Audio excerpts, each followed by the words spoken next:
Hoop Ball podcast listeners. Are you a fantasy expert and want to write or podcast for Hoop Ball? Do you have aspirations of covering a team? Are you a master of sales and want to earn some cash on the phones? Well, we've got good news.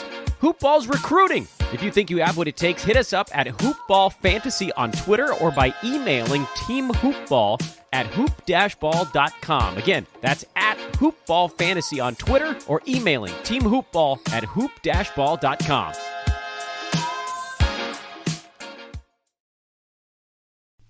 The following is a Hoop Ball presentation.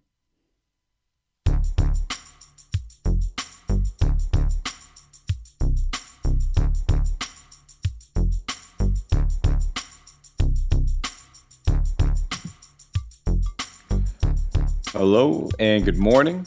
Welcome to the Hoop Ball DFS Today podcast. I am your host, Mike Apatra, joined none other than by my good friend Santino Cacone, out here breaking down this August 26th. It is a Wednesday slate. We have three. Did I get the date wrong? Is that why I heard you chuckle a little bit? Nah, you said August, like you're a pirate or something. Yeah, I'm sailing. August 26th, this nice 3-game slate that we got going on out here. I'm being a little, maybe I'm overstating it by saying it's nice, Santino, but how's your week been so far? We're almost halfway through it. What's going on? Yeah, it's been a pretty good week. We had a couple good days so far. I mean, halfway through, we're on the midpoint right now on Wednesday. First 2 days, I believe Monday, both times I went to go walk my pup, it started to downpour. It was really nice the rest of the day, but it was just weird. Both times midday that I tried to give him a quick walk, it started downpouring, so that was a weird day. Tuesday was better. Today's starting off well. How about yourself, bud? I'm living the dream out here, man. Just grinding, staying busy. And yeah, that's that New England weather for you. So it's 1 minute it's raining. I wouldn't be surprised if it's snow. We're almost in September, so we're probably about 3 weeks away from snow. That's how it works around here. So it's just, and then it'll rain and be sunny the next day in 85. Makes no sense, but we got some pretty good games to jump into, man. I mean, I'm being nice by saying they're good, but we got one either good way, game. it's better than a 2-game slate. Today's action, 2 games. I got a little action. I played a little bit. I was talking to you a little bit before we were on the air. I did fairly well. 10 points off of shipping a GPP on FanDuel the night before. So I was feeling good, but it was a 2-game slate. So now, we have a couple more games to choose from. We can, spread the ownership a little bit more, but I think we're probably going to be on the same page on a lot of this slate. I have a good feeling about it, at least. All right, let's see. That sounds good. Then let's start it up. Orlando versus Milwaukee is the first game that we will be talking about. And Orlando's coming in as a 14-point dog and a 227 game total in this one. So, we've been seeing what Milwaukee's been doing outside of that first game. Where Orlando kind of pulled one out and snuck one under the carpet when they weren't looking. It's been, a little bit of rough sailing for them. Giannis has been doing his thing. Middleton finally got a little bit clicking in that last one, and Orlando has been playing without most of their guys, most of their key cogs for a lot of the series. But the injury report: Mo Bamba, Michael Carter-Williams, both ruled out. Aaron Gordon's going to be questionable for this one. Be shocked if he plays at this point. And then as far as Milwaukee, they actually do not have their injury report listed at the very moment. But assuming, from what we know, just about everybody's good to go. Santino, why don't you start with this Orlando team? Only really one guy that you could spend up on. It's Nikola Vucevic. So we'll just hit it off the rip. Any interest in him? Yeah, some slight interest. Normally, I would say I'm okay because he's 92. And if you're getting him, playing with the slate, it's very unlikely you're going to get him and a Harden or a Giannis or a LeBron or AD and have a decent squad out there. But in this slate in particular, I am not excited too much about many of the forwards or center eligible guys. And because of such, I have more interest in Vuce than I normally would. And looking at Portland without Lillard there, I really don't want those two big guys that much. So I do have some more interest in normal than I usually have in Vucevic. And he's actually 3 out of the 4 games he's brought back value, so he's been pretty good. It's just the thing that if you do get him, you're unlikely to get another big star with him. So it's all about how you build your roster. I'll have him in some of my lineups where I dodge the other guys, but not too many because you really can't. You're putting yourself in a bind if you don't have one of them. Yeah, and I'm kind of in the same sentiment as that. 9,200. It's a little expensive for him, but given what our other options are on the slate, you can kind of see playing him at the center position. Like you said, we don't have a lot of luxurious options that we could choose from. I like that word. That fits it well. I got the thesaurus. I can't even say that word. I struggle trying to say it. So we won't even go there on this one. But Steven Adams, we'll get to him later. But he's kind of been having his minutes limited after injuring his knee. Nurkic just looks like he is toast. He's done. And he's just honestly, that's not him. He didn't play for over a year. He was getting ready to play right before the whole shutdown happened. But he wasn't. He was going to get eased in towards the end of the season. But then when they came in the bubble, we thought maybe he was going to get limited minutes, get eased in because he didn't play for, a year and a half, pretty much. He got thrown right into the fire playing 30-plus minutes, 31 minutes a game inside the bubble. I expected, you can't expect this guy not to get gassed, and he looks rightfully gassed. So yeah, I agree. And he's only 600 less than Vooch. So if you're going to pay up for Nurkic, you might as well pay that extra $6 and get someone who's not gassed and who's been productive lately. Yeah, that's exactly what I was getting at. So thank you. I appreciate it. Took the words right out of my mouth. So that's pretty much the only reason why I have a ton of interest in it. And obviously, if you're playing, a Giannis or anybody on that other side, it makes a lot of sense to run it back with a guy like Vuk. He's been just crushing through this matchup, getting a ton of minutes, getting a ton of usage with these starters out.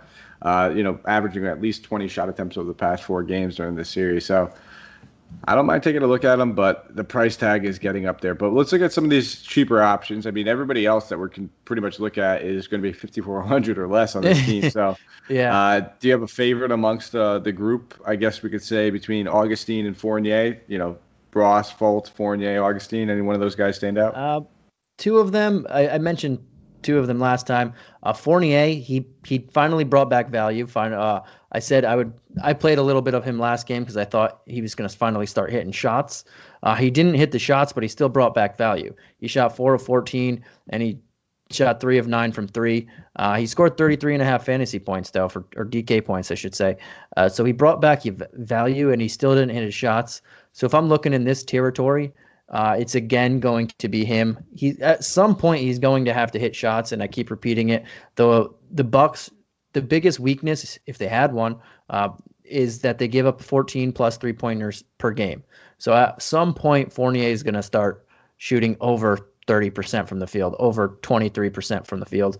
And he brought back value without that, so I like him. And then Fultz if I'm in a bind, but I do like a lot of guards on this slate, so I don't see myself. I like a lot of point guards, so I give the edge to Fournier in that one, and a little bit of edge to Ross over Fultz as well, because I mentioned I don't like a lot of the forwards.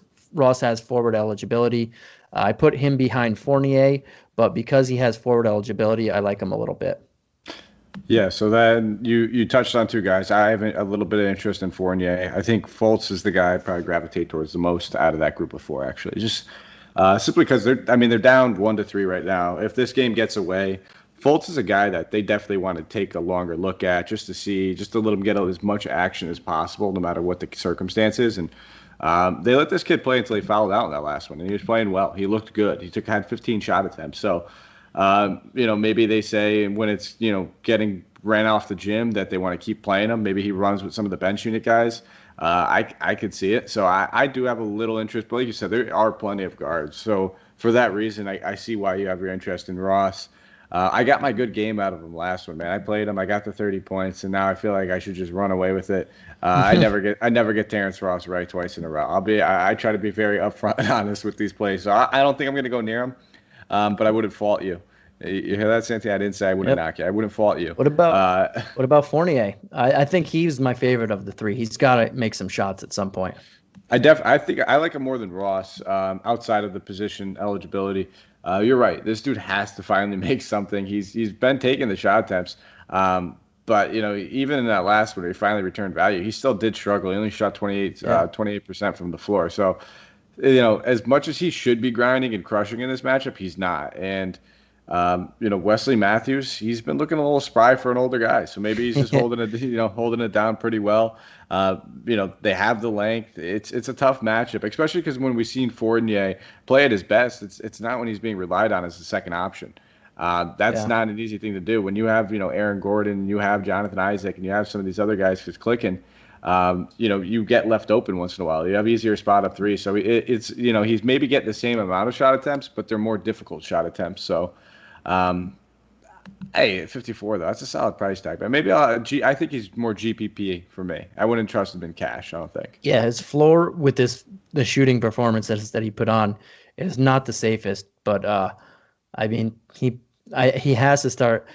Even if he makes 7 of 17, that's still not great shooting, but you're gonna get 30 points from him.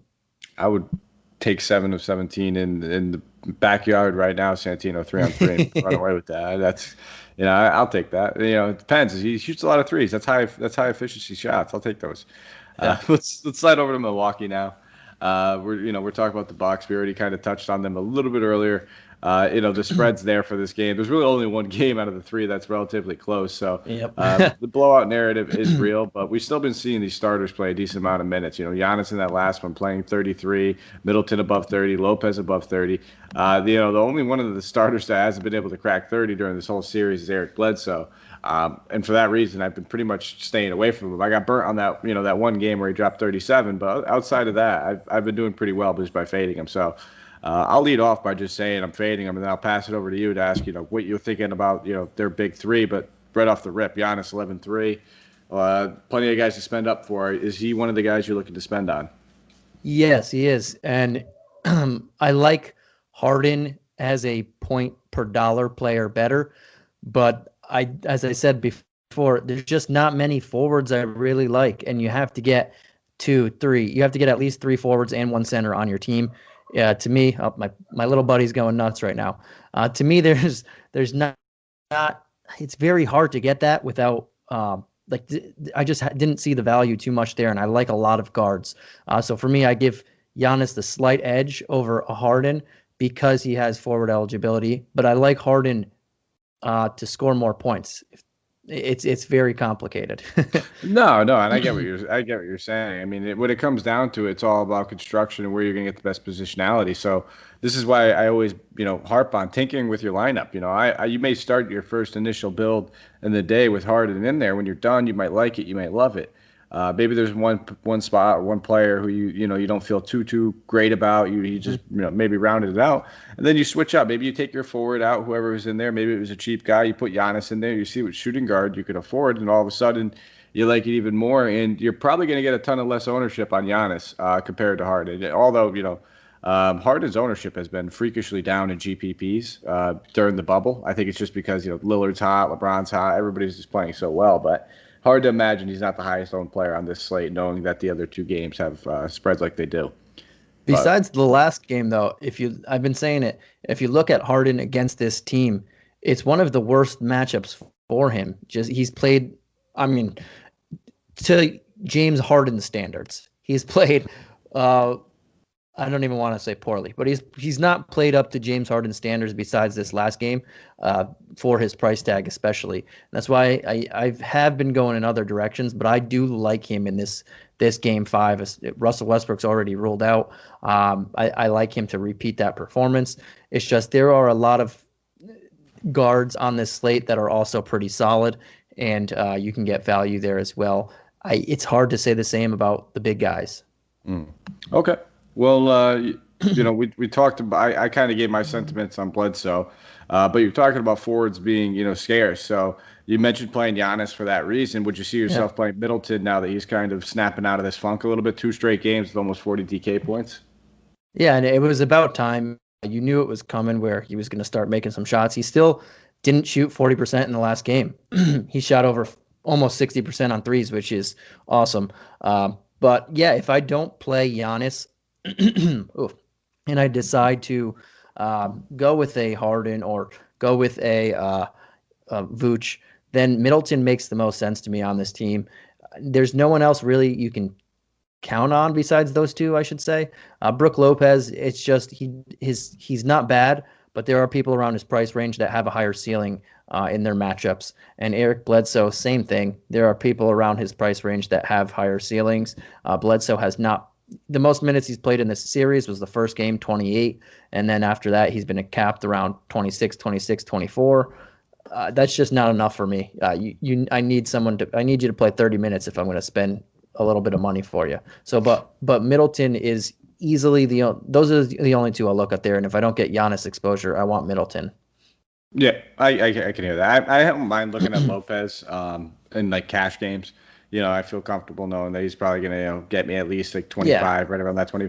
Not a GPP guy, like you said. There's guys with higher upside, so we could look elsewhere for that. The only other guy I probably do have any slight interest in, and it's like, round it out, make it work kind of thing, would be a guy like George Hill. The reason why Bledsoe is being limited is just because George Hill is better at basketball than him. So I say that with a slight. Eric Bledsoe is, excellent, but George Hill is just stout all around. He doesn't do too much. He's great defensively. So George Hill has got a little bit more length than Bledsoe, but he's been playing decent minutes in this series. I mean, he's averaging over 20 minutes in the series. He's had a couple games where he's put up over 24 DK points. So at 3,900, if it rounds out a lineup, I think he's a decent value option, but I wouldn't expect him to light the world on fire either. Yeah, I get it. We'll keep it moving, man. OKC versus Houston, the game that everyone wants to talk about, everyone wants to pay attention, one that will probably have the most ownership. So it's a 224.5 game total. Houston's being favored by 3.5 at the moment. As far as injuries are concerned, Russell Westbrook is still out. So is Luc Bouchard and Malamute. And it doesn't look like we have anything to really be concerned about on OKC. No one's being listed on an injury report, but it's always worth noting that Steven Adams was dealing with a little bit of knee soreness not too long ago. Was questionable for that last game. Ended up playing, but he did have his minutes. I guess not really limited. He's 26, fair amount of minutes, but he's been playing at least 28 in every other game during the series. So why don't you start off with this Houston team? We'll start off with Houston. James Harden. We already kind of gave our sentiments. Yeah, we already talked about Harden. The matchup is one of the tougher ones for him. Even before Dort came back, if you look at the regular season, he struggled against this team with Dort starting in the lineup. But he is James Harden. There is no Russell Westbrook. I expect him to, with ease, get 60 points in a game 5. With ease. Anything else is what you want. But I expect him to return at least 5x. So I'm definitely going to look at him. It's just a matter of where am I going with my big guys and stuff. Outside of him, another big guy, I mentioned Brook Lopez I like, but there's a guy around his range who I think has a higher ceiling, and that guy is Jeff Green. This matchup fits him pretty well. He's played over 32 minutes in every single game, and he has the three-point advantage. Steven Adams, really good. He's kind of hobbled, though. This knee injury keeps coming back up for him. Throughout the course of the season, throughout the course of the bubble. It's just something that he's been dealing with, and then other little multitude of injuries. But Jeff Green can stretch the floor, and they're both going to this very small ball lineup. The Thunder are outplaying the Rockets in their small ball without Westbrook, but I like Jeff Green stretching the floor. And there's two other guys that if you want to look at, but I'll let you. How do you like Jeff Green in this one?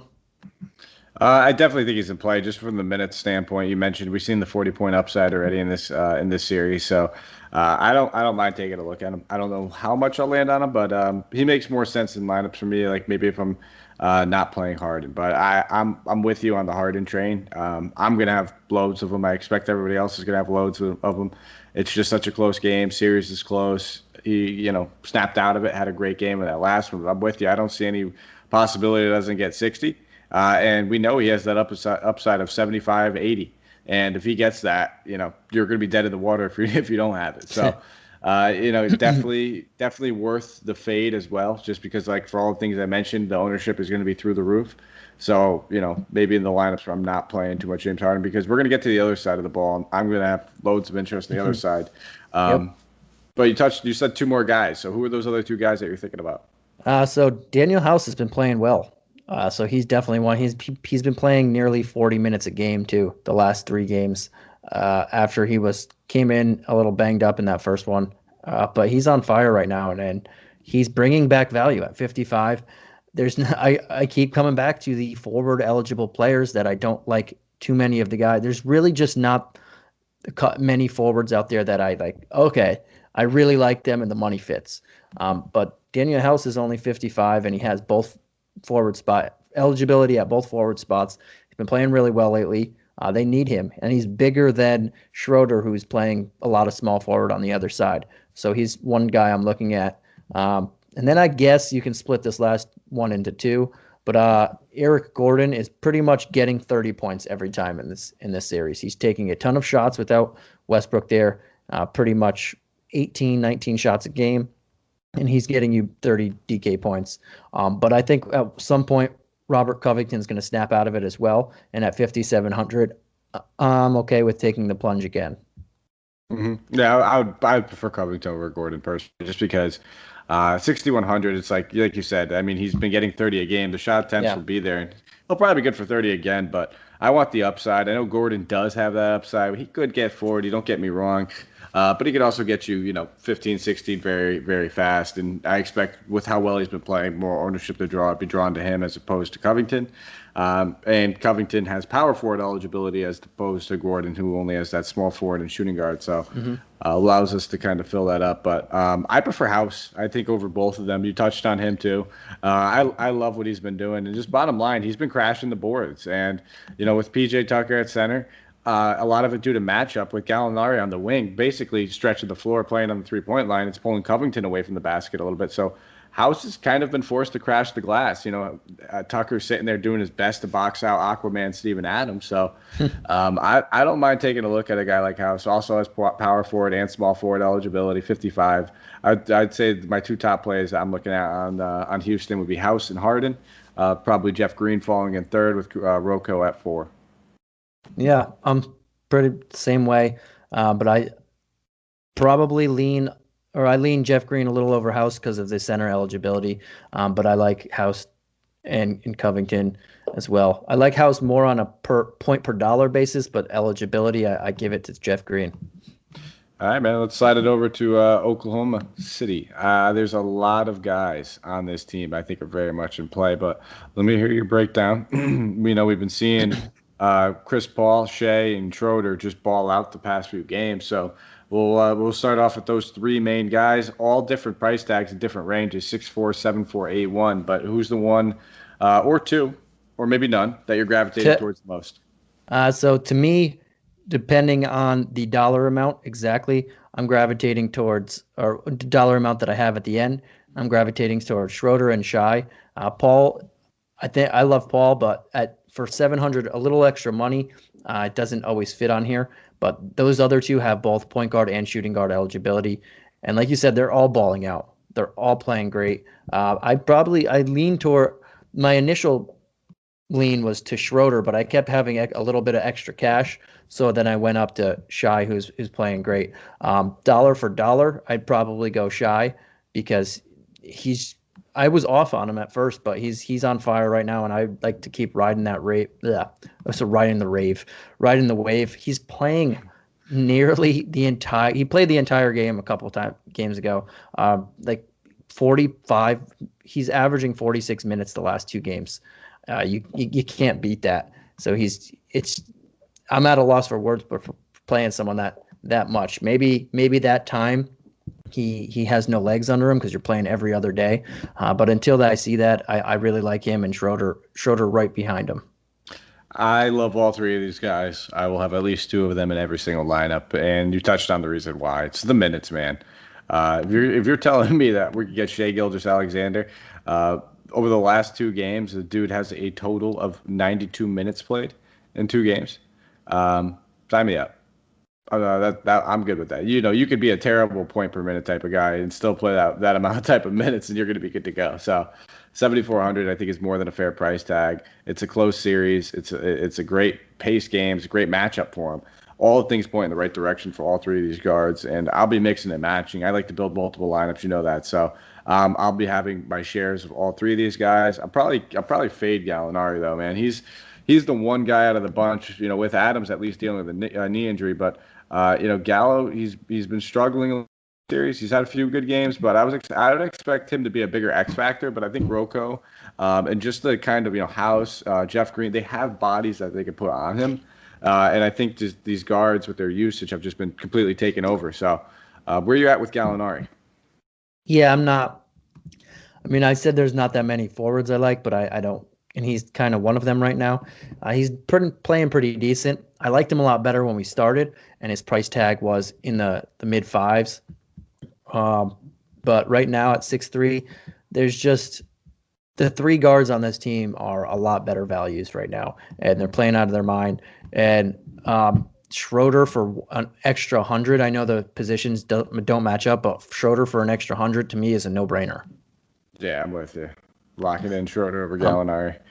But I guess if you're looking at one guy and it's really cheap, and you don't have much money, we just hear you clicking away out there, man. Don't break your computer out there. You're clicking real hard. But Dort has been playing 36 minutes a game the last couple games because they need him to guard Harden. So I mean, if you're diving deep late, and you need someone at that 4K range, he's not a bad guy to bring you back just for 5x value. He doesn't have huge upside, but he can bring you back that value if that's what you have left. You can make it work. I'm with you. Good, that's a good call. Always flies under the radar for me. I never really think about him too much, but after you brought him up, looking at his past performances, and makes sense. I mean, he has been kind of, I wouldn't say putting the class on Harden because he's still doing well, but he's definitely been making an impact on him and definitely slowing him down from what we expected. So he should keep finding himself playing. It's funny when a guy scores 36 points, you're like, he stopped him. Yeah, I know he's riding the rave right now. It's hilarious. Pretty hard. All right, man. We'll keep it moving. Portland versus LA. Your Lakers are coming into a game that has a lot of the helium sucked out, man. All the helium's got sucked out of the balloon in this one, and that's obviously because of the news that we'll get to in a moment. The injury report. Damian Lillard is dealing with a knee sprain. He is going to miss this game. And I saw this news, Santino, and the first thing I thought of was you because me and you always talk about this. Anytime you hear the word sprain and strain, what those really mean and how you never really know. And the biggest thing is that he went and got an MRI following the game. It came back inconclusive, so he had to receive another one the following morning, and that's when they saw it was a sprain. So to me, they didn't give a grade. And that kind of always puts me a little bit on edge with the severity and me kind of leaning more towards that it being a little bit more serious than they're trying to kind of give off. But nonetheless, he's going to miss this game. Zach Collins, Nasir Little, both out as well. And for the Lakers, Kentavious Caldwell-Pope, LeBron, Anthony Davis are all probable. Rondo's doubtful. But Santino, why don't you talk about this Lillard news, kind of, what your thoughts are on it, and obviously how it's going to affect the Portland team? Yeah, you said it. The words sprain and strain piss me off. They don't mean anything. I know personally because I've had them told to me multiple times. The first time I got told that back in high school, I remember they said, "Oh, you have a knee sprain," and he said, he asked me on a pain of 1 to 10, how bad does your knee hurt? I was like, a 6, and then he said, "Oh, it's just a sprain." And like 2 minutes later, and he said, "Oh, so how on a scale of 1 to 10, how bad does it hurt?" It's like, it's still a 6. So then they took an MRI, and they're like, "Oh yeah, you have a tear in your MCL and PCL." I was like, "Okay, so why'd you just tell me it was a strain and act like it was nothing?" Or a sprain. So ever since then, I'm like, I hate these words because every time you hear them, it could be anything from just a boo-boo, or tomorrow you wake up and it's okay. I said the word boo-boo, yes. Or you have some torn ligaments and stuff like that. But they don't really tell you until they give you a grade or you actually get an MRI. So those two words to me mean nothing except that something's wrong with you. The first thing that popped into my head was meniscus. Just because that's something where if it was an ACL, if it was a piece, if it was something where, this guy can't even walk on it, we would probably hear about it right away if it was like an ACL. They wouldn't say he's out for tomorrow's game. But when you think of injuries that we sometimes see guys, especially a guy like Lillard, who we know is a grit guy who will put the team on his back, play through whatever he can. This guy might try to play through a meniscus tear or something. I'm not the doctor. I'm just kind of speculating, but that was the first thing that kind of popped into my head. Yeah. And I tried to act a little cooler. I did say 7 on the pain scale twice. I bumped it down to a 6 to give me a little bit more credibility. Yeah, but he was crying his eyes out. I actually remember when you, I think when you tore your knee. Actually, you had bad shoulders too, didn't you? Yes, everything's bad. And they're still all bad. That's what happens when you go against me on the glass, I guess. Yeah. You're like Zion. Yeah, it's terrible. It's like literally half his weight, probably. All right, let's talk about let's get back on the tracks. So Lillard out though. So yeah, I'm sorry, I keep cutting you off. I was going to give the quick breakdown, I guess, on what we can expect from the usage with Lillard off the floor this season. CJ McCollum is rocking a 32.5 usage rate, averaging 1.18 DK points per minute. The next beneficiary, Melo, 29% usage rate, 1.03 DK points per minute. And then Anthony Simons is seeing decent chunk of minutes, 21.1% usage at 0.79 DK points per minute. So those are the biggest, I guess, changes you could say for a lot of these guys. So now I'll pass the reins. Sorry for interrupting you. I'll let you go. You just stole my thunder because all 3 of those players I really like. And those are the only players on this team that I like. I'll start with Simons at 4K, a guy who's going to see 25, probably 30-plus minutes in this game. I think it's going to be a blowout, and why not play your really, really young guard when your best player's not there?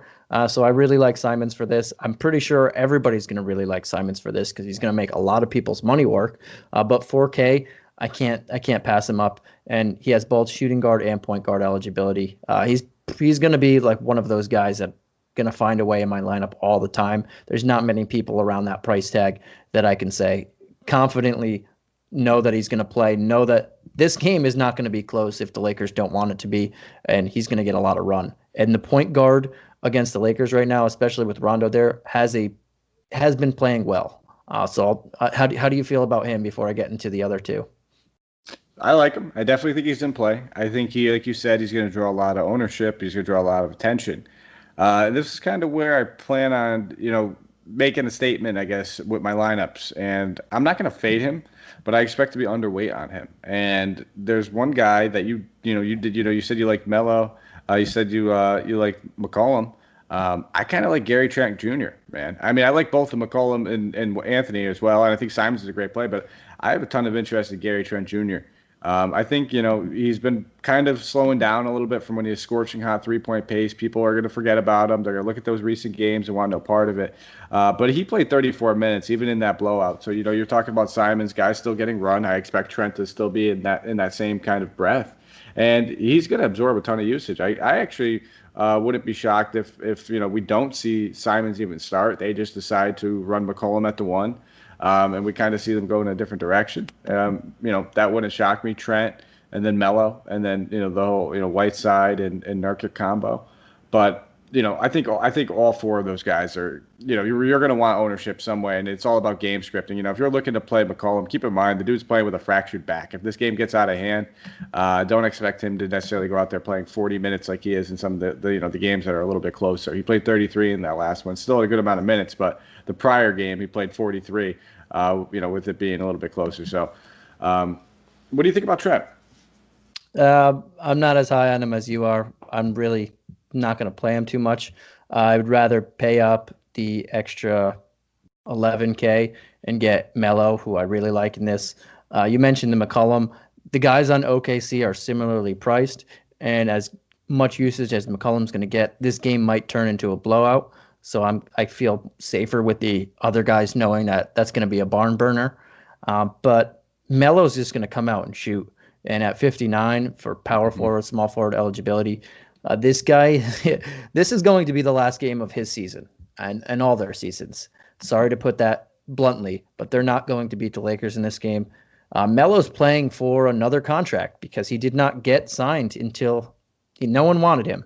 So he's going to be coming out firing and showing people he's still got something left in the tank, as he's been showing them. But this is his last stand, and I would rather pay for him. I don't blame you. I love Melo as well. I think both are very solid plays, and I'll probably have a couple lineups. I think with even both of them in there as well. I completely agree, though. I think Melo might be one of my, I wouldn't call him necessarily a lock, but it'll probably be one of my higher owned forwards on the slate in general. And then McCollum, 8,100. Are you, you said you prefer those other guys over him, but, what about in a lineup where maybe you're playing like a Schroeder or Shea and, maybe pivot off of Chris Paul? He's the same exact price tag as Chris Paul. We'll start with that. Who do you think has more ownership, McCollum or Chris Paul? Oh, McCollum, because there's no Damian Lillard. People are going to say, oh, it's going straight to McCollum. So I think he definitely gets more ownership. Fantasy points wise, yeah, McCollum has the bigger ceiling right now without a Lillard there. But as you said it, this game could get out of hand, or we both said it. This game could get out of hand really quickly, and there's no need to play this guy 36 minutes plus if it does, because he is dealing with a bad back. But if he can, if you're in the camp that you think he's going to play 30, 35 minutes anyway, I like him better than Paul. I just don't know if I see that. I well hardly said. See that. No, it's well said. That's pretty much the exact same sentiments I was having with him. Just, it's all about that game script. If like same thing that we said with Vucevic and the guys on Milwaukee. If you're looking to play a guy like McCollum, I'm probably gonna have like a Davis or LeBron on the other side. That's probably where I'm going to be spending up. Maybe you pivot off of that most popular game with the Houston OKC game with a 3.5 point spread where everyone's going to go to, and you play this way. So it's all about how you look at it. I'd probably be a little less inclined to play him in cash. I just think that those guys on OKC are a little safer with their floors. But I wouldn't fault you too. He's still a great price tag, 8,100. He'd be priced like 8,800 if it was like a 4-game sample size without Lillard. So, yeah. All right, man. Do you want to talk about anybody else at the front court, Nurkic, Whiteside? Or are you ready to move on to the Lakers? We kind of mentioned Nurkic earlier, and I'm not playing him. Whiteside. Not really. I mean, I've liked Whiteside in this series, but this particular game, I'm okay with him. Yeah, I think it's got to be just kind of make it work at center. Like you didn't have like the 5,200 to get the Lopez or I maybe one of those other guys. I think we mentioned a couple other centers on the slate that slipped my Green mind. I think is 56. Yeah, if you can't get to those guys and you just absolutely love your lineup, then sure, we know he has the upside. The floor is decent, but yeah, not a guy I'm really gravitating towards right now. So, all right, man, Lake Show. LeBron Davis, that's pretty much all we really have to talk about. So, both very similar price tags. LeBron 10.8, Davis 10.5. So, regardless of blowout, do you have any interest in these guys? I don't have any interest in Davis. He was a little hobbled last game. I know he's coming in. He's going to play, but they don't need to push him. This game is going to turn really quickly. So there's no need to push Anthony Davis. LeBron James, I do have some interest in LeBron James. In the lineups that I'm pivoting off of everywhere else, he's the only guy I trust in this game. And you see last game, he only played 28 minutes, and he still put up 57 fantasy points. He could still get you 30 points and 10 assists. It's been the same sentiment this whole series. No one can guard LeBron. Without Damian Lillard there, this game is probably not going to be even somewhat competitive, though, so he doesn't have to try. So that's the only thing there. But I might, if I'm doing a ton of lineups, I do want some LeBron exposure there. But definitely, I'm going to leave Anthony Davis alone. But if I'm getting this late game exposure, LeBron makes more sense than him. See, these are the scary situations for me because for the exact reason why you want to leave Davis alone is the reason why I have a little interest in him. He's not going to have any ownership. Nobody's going to touch this dude. And it's always these kinds of situations where he comes out and just smashes and at like 9.8% ownership or something crazy. So I'm going to keep him reserved for GPPs because, to be honest, I don't really have a lot of interest overall in either LeBron or Davis just from a pure game perspective and game script scenario and everything along those lines. But for a sheer pivot and a guy that I'm expecting to be under-owned due to the back injury and coming in questionable, I will probably have, if I'm playing a 20 entry max, I'll probably have about 4 lineups, maybe 3 with Davis in it. Outside of that, maybe, a hair of LeBron, but I don't even expect to play too much LeBron. I'm just going to be, going gung ho on Harden. Let's talk about, Yeah. I guess the guards. Danny Green, 4K. He's got forward eligibility. He's kind of been knocking down threes over the past few games, 3 or 4 in that last one. So is he a guy that you'll keep in that forward pool if you get desperate? Yeah, I mean, I've been saying it, or the last couple games I've been saying Danny Green, a decent shooting performance is coming.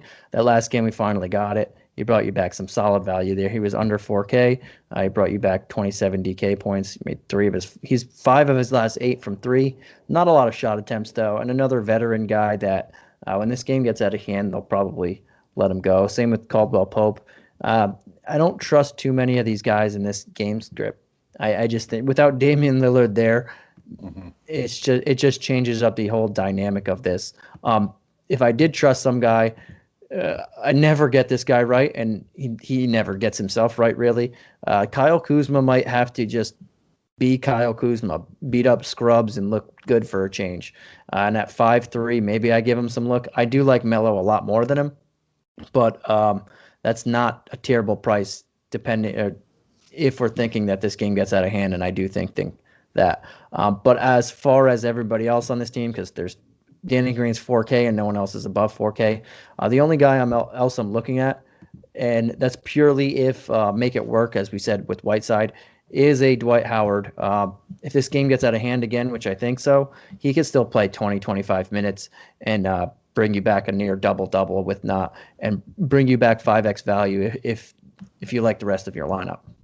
That's a good call. And I mean, you can almost say the same thing with McGee, but with McGee, the games that he generally hits his value, it's just he's blocking 3 or 4 shots or something along those lines, where Howard's just he usually gets about 6 to 7 boards pretty much locked in and guaranteed. So good calls, man. All right.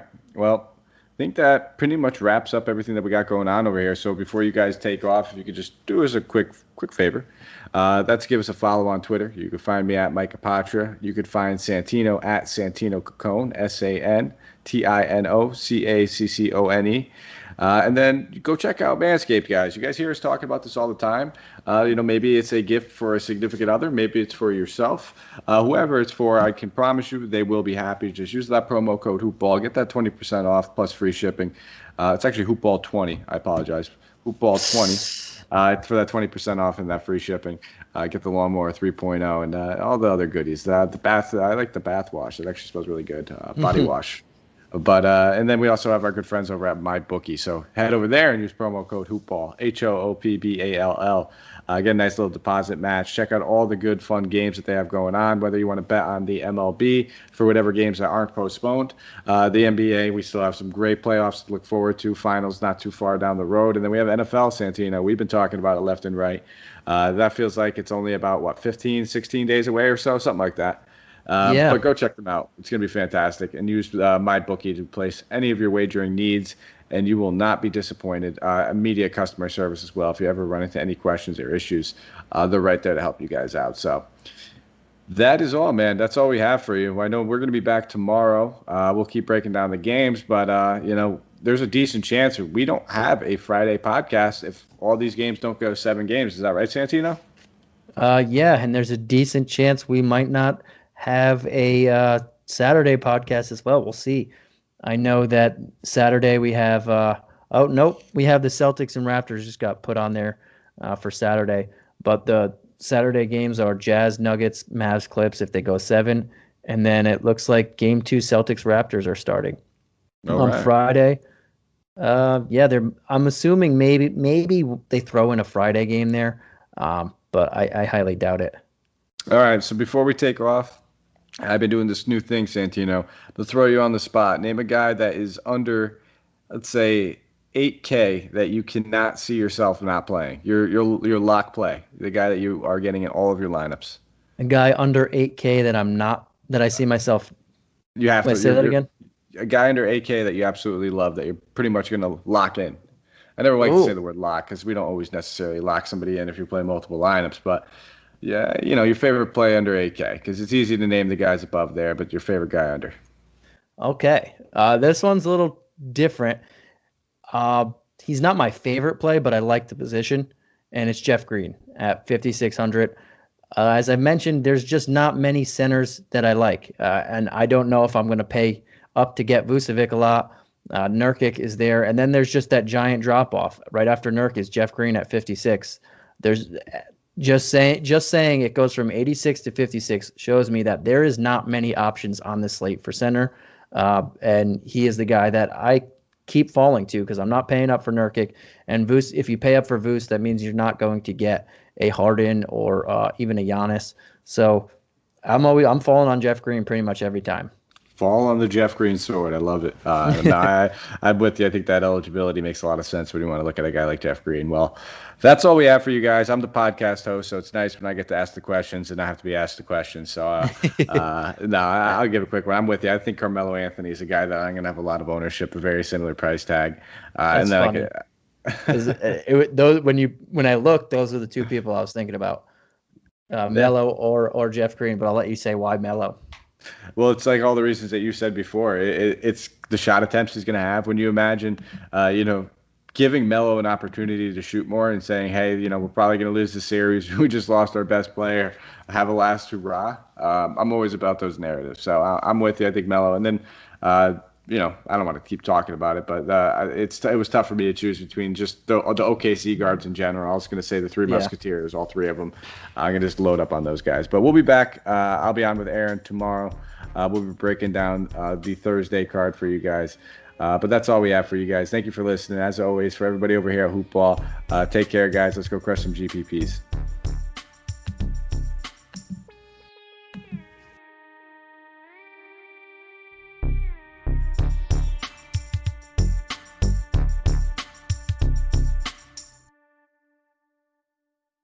This has been a Hoop Ball presentation.